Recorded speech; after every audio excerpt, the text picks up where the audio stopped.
నమస్కారం. తీర్థయాత్ర కార్యక్రమానికి స్వాగతం.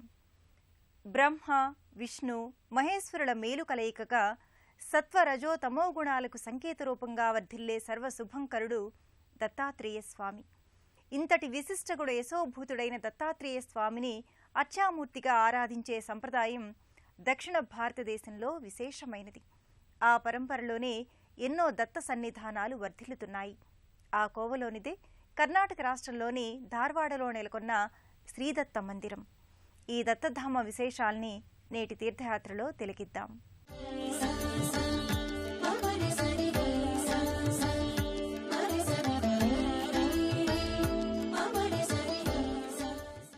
శివకేశవుల ఏకీకృత రూపం, హరిహర మార్గ సమన్వయ ఆకృతి దత్తాత్రేయ స్వరూపం. దత్తాత్రేయ సంప్రదాయం గురు పరంపరకు ఆద్య సంవిధానం. దత్తుణ్ణి అవధూత అంటారు. అంటే బ్రహ్మనిష్ఠతో ఉంటూ వర్ణాశ్రమ ధర్మాలు విడిచిపెట్టి దేహచింతన లేకుండా దిగంబరత్వంతో సంచరించేవాడు అని అర్థం. దిగంబరత్వం మరో అంశానికి ప్రతీక. కామక్రోధ లోభ మదమాత్సర్యాలు అనే అరిషడ్వర్గాలను విడిచిపెట్టి నిరాకార నిరంజనత్వంతో ఉండడమే అసలైన దిగంబరత్వం. అందుకు ప్రతీకే దత్తాత్రేయుడు. దత్త సంవిధానంలో పాదుకారాధనకు విశేష ప్రాచుర్యమున్నది. గురుపాదుకలు సాక్షాత్ గురుస్వరూపంతో సరిసమానమైనవి. ఈ మందిరంలోని గర్భాలయంలో దత్తాత్రేయుని దివ్యపాదుకలు నెలకొని ఉన్నాయి. పాదుకలపై ధారాపాత్ర నెలకొని ఉంది. పాదుకల రెండింటి మధ్య దత్తాత్రేయ స్వామివారి రజతమయమూర్తి విలసిల్లుతుంది. గురువారం అంటే దత్తాత్రేయునికి ప్రియమైన వారం. ప్రతి గురువారం శ్రీచరణాలకు పంచామృతాభిషేకాన్ని నిర్వహిస్తారు. యోగ సాధకులు దత్తాత్రేయుణ్ణి పరమగురువుగా ఆరాధిస్తారు. శైవానికి చెందిన అదినాథ సంప్రదాయంలో ఆదిగురువు దత్తుడే. తాంత్రిక రీతిలో మొదట ఆయన్ను యోగదేవునిగా ఆరాధిస్తారు. తంత్రశాస్త్ర గ్రంథాలు దత్తాత్రేయుణ్ణి ఉగ్రమూర్తిగా అభివర్ణించాయి. తనను కొలిచేవారిని వివిధ రూపాల్లో పరీక్షించి ఆ తరువాతే దత్తుడు అనుగ్రహిస్తాడని గర్గ సంహిత పేర్కొంది. దత్తాత్రేయుడు మహా అవధూత, ముక్తిదాయకుడు, జ్ఞానప్రదాత. దత్తుడు త్రిముఖాలతో చతుర్ముఖాలు కలిగిన ఆవును వాహనంగా చేసుకుని మునిపుంగవునిలా గోచరమవుతాడు. ఈ రూపమే గర్భాలయంలో భక్తులకు అర్చామూర్తిగా ప్రకటితమవుతుంది. ధార్వాడ్లోని శ్రీదత్త మందిరంలోని దత్తుని దివ్యపాదుకలు పరమ పూజనీయమైనవి. ఎందరో యోగులు, సిద్ధులు, మహర్షులు ఈ పాదుకలను పూజించి దత్తుని కృపను పొందారు. అనసూయ అత్రిసంభూత దత్తాత్రేయ మహామతే సర్వదేవాది దేవత్వం మమ చిత్తం స్థిరీకురు. అనసూయ గర్భఫలంగా మార్గశిర శుద్ధ చతుర్దశి నాడు దత్తాత్రేయ స్వామి జన్మించాడు. ఆయన జన్మించిన ప్రదేశం ప్రస్తుతం నేపాల్ దేశంలో ఉంది. చిత్రకూటం సమీపంలోని అనసూయ పహాడ్ దత్తాత్రేయుడి జన్మస్థలం. నేటికీ అక్కడ దత్త జన్మ మందిరం ఉన్నది. అక్కడి దత్తుని దివ్యమంగళమూర్తిమత్వాన్నే అన్ని దత్త మందిరాల్లోనూ అనుసరిస్తున్నారు. 3 తలలు 6 చేతులతో శుద్ధజ్ఞాన ప్రబోధమూర్తిగా దత్తాత్రేయ స్వామి గోచరమవుతున్నాడు. దత్తుని మూర్తిమత్వం, స్వరూపం ఎన్నో సందేశాల సమాహారం. 3 శిరస్సులు త్రిగుణాలకు సంకేతం. ఆయన ఆహార్యంలోని ప్రతి వస్తువు మనలో పరమార్థాన్ని సూచిస్తుంది. శంఖుచక్రాలు, జపమాల, కమండలం, త్రిశూలం, డమరుకం, రుద్రాక్షమాలలు ఇలా అన్నీ ఒక్కో అంశాన్ని నేర్పిస్తాయి. ఆచార వ్యవహారాలు, పురుషార్థాలకు సంకేతం త్రిశూలం. చక్రం రక్షణతత్వానికి, శరణాగతికి, శంఖం ఓంకారానికి, మెడలోని మాలిక ఆధ్యాత్మిక అనురక్తికి, భుజానికి వ్రేలాడే జోలె భక్తుల సంచిత కర్మల్ని భిక్షగా స్వీకరించేందుకు, కమండలం వారి అహంకారాన్ని నిలువరించేందుకు దత్తాత్రేయుడు ధరించాడని చెబుతారు. స్వామి వెనుక నిలుచున్న ఆవు ధర్మ పరిరక్షణకు, 4 శునకాలు చతుర్వేద విజ్ఞానానికి సంకేతాలు. గరుడ బ్రహ్మపురాణాలు సాత్వత సంహిత దత్తాత్రేయుణ్ణి విష్ణుమూర్తి అవతారంగా పేర్కొన్నాయి. దత్తాత్రేయ స్వామి అవతార పరంపరలో షోడశ అవతారాలు ప్రశస్తమైనవి.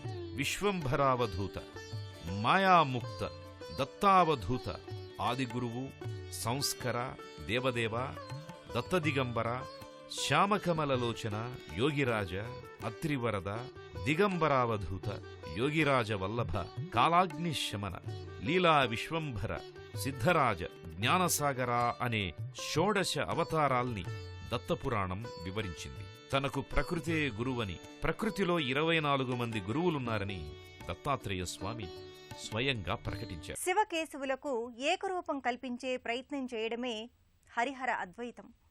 ఆ మార్గంలో ప్రభవించిన దైవమే దత్తాత్రేయుడు. యోగ మార్గ శిక్షణ, సన్యాసాశ్రమ ధర్మాచరణ, భక్తి మార్గ పరిరక్షణ అనే 3 అంశాలకు దత్తాత్రేయుడు ప్రతినిధి. అలాంటి దత్తాత్రేయ స్వామి శ్రీవిద్య సంవిధానానికి జగదాచార్యునిగా తేజరిల్లుతున్నాడు. దత్తాత్రేయుడు అనుగ్రహ ఫలప్రదాత. ధార్వాడలో నెలకొన్న దత్తాత్రేయ స్వామి మూర్తి అత్యంత మహిమోపేతుడని భక్తుల విశ్వాసం. అందుకే దీక్షా విధి విధానాలతో భక్తులు ఈ మందిరానికి తరలివస్తారు. ప్రకృతిలోని భౌతిక లక్షణాలను దైవాసుర గుణాలతో స్వామి అద్భుతంగా సమన్వయపరిచాడు. ప్రకృతి పరిశీలన ద్వారా భూమి, మిడత, చేప, ఏనుగు, సాలెపురుగు వంటి 24 చరాచరాల నుంచి దత్తుడు లౌకిక వివేక విజ్ఞానాన్ని గ్రహించాడు. వాటినే గురువులుగా భావించి సృష్టిలోని మార్మికతను అర్థం చేసుకుని లోకానికి విశదపరిచాడు. ఈ వైనాన్ని భాగవతంలోని ఏకాదశ స్కందం వివరించింది. దత్తాత్రేయుని నివాసం ఔదుంబర వృక్షమూలం అంటే మేడి చెట్టు సన్నిధి. మేడి జ్ఞానవృక్షం, యజ్ఞవృక్షం.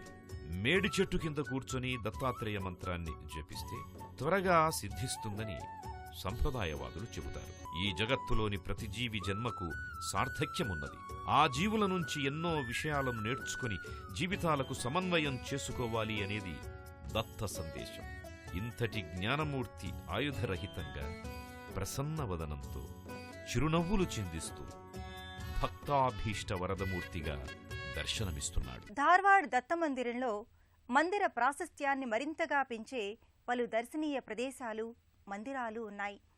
మహాగణపతి అశ్వత్థమూలవర మహాదేవుడు, సుబ్రహ్మణ్య స్వామి, ఆంజనేయ స్వామి, నవగ్రహ మంటపం సమన్వితంగా ఈ ఉపసన్నిధానాలు భక్తుల్ని ఆకట్టుకుంటున్నాయి. ధార్వాడ శ్రీ దత్తమందిరంలో పలు దర్శనీయ సన్నిధులున్నాయి. చిన్మయమూర్తిగా, వరదమూర్తిగా మహాగణపతి దర్శనీయమవుతాడు. అశ్వత్థ వృక్షమూలంలో వరమహాదేవుడిగా శివలింగాకృతి నెలకొని ఉంది. సుబ్రహ్మణ్య స్వామి ఆకృతికి సంకేతంగా జంటనాగులు, శ్రీరామచరణ సేవా తరంగిణిలో తరించిన ఆంజనేయ స్వామి విగ్రహాకృతి ఇక్కడ ప్రత్యేక ఆకర్షణ. మందిర ప్రాంగణంలో మరోవైపు ఆదిత్యాది నవగ్రహాల మూర్తులు నిండిన నవగ్రహ మంటపం నెలకొని ఉంది. రాజమహాప్రాసాదాన్ని పోలి ఉండే మందిర ముఖమంటపం ధీర గంభీరయుతంగా భక్తులను ఆకట్టుకుంటోంది. దుష్ట దైతుల్ని సంహరించి శిష్టుల్ని అనుగ్రహించి యోగ మార్గాన్ని బోధిస్తూ భక్తుల్ని రక్షించటమే దత్తాత్రేయ అవతార ప్రయోజనమని మార్కండేయ పురాణం తెలియజేస్తోంది. ప్రకృతినే గురువుగా భావించి సృష్టిలోని మార్మికతను అర్థం చేసుకొని లోకానికి విశదపరిచాడు. దత్తాత్రేయుడి రూపమే ఎన్నో సందేశాల సమాహారం.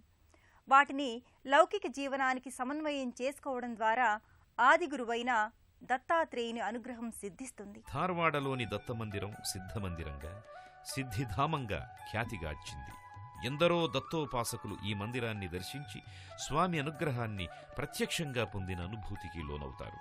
దత్తాత్రేయ షోడశావతారమే కాక శ్రీపాదవల్లభ, శ్రీ నరసింహ సరస్వతి, స్వామి సమర్థ అక్కల్కోట్ మహారాజ్, వాసుదేవానంద్, మాణిక్ ప్రభు, కృష్ణ సరస్వతీ స్వామి గురుదేవులు దత్తాత్రేయుడి అంశతో ఆవిర్భవించారు. వీరిలో వాసుదేవానందగా ఖ్యాతిగాంచిన టెంబెస్వామి ఈ మందిరాన్ని నిర్మింపజేశాడు అంటారు.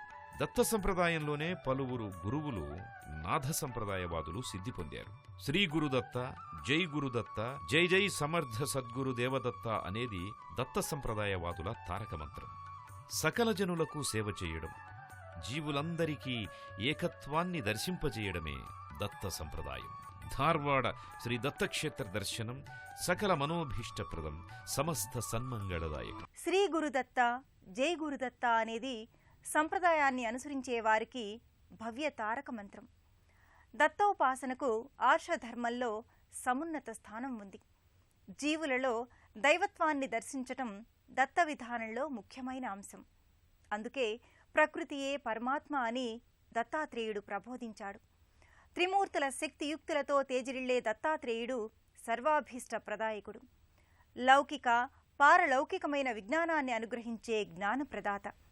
అందరికీ దత్తాత్రేయుడి అనుగ్రహం పరిపూర్ణంగా చేకూరాలని ఆకాంక్షిస్తూ మరో క్షేత్ర దర్శనంతో కలుసుకుందాం.